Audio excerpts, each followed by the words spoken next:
India did something very early on, which still hasn't been put into effect, is the definition of terrorism.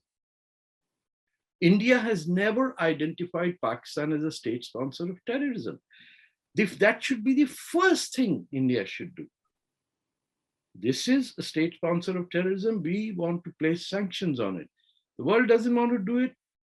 Let them go. But you commit any offense against Bharat on your borders through people you send over here, or the propaganda that you have, or how you kill people who are pro-India, or you kill the Hindus and convert the Christians, or send them to China as sex workers.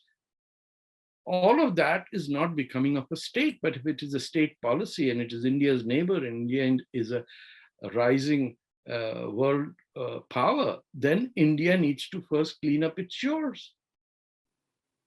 जैसे अभी श्रीलंका के beaches पे all that plastic has ended up, Pakistan is similarly contamination that is lying on the western side of India.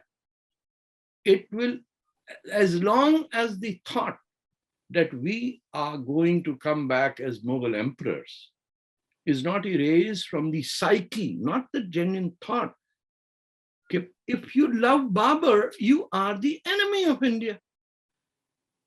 If Aurangzeb is the greatest thing you ever thought about, and every Pakistani wants to be Aurangzeb, then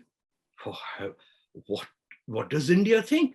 The worst man who ruled India is a hero for Pakistanis.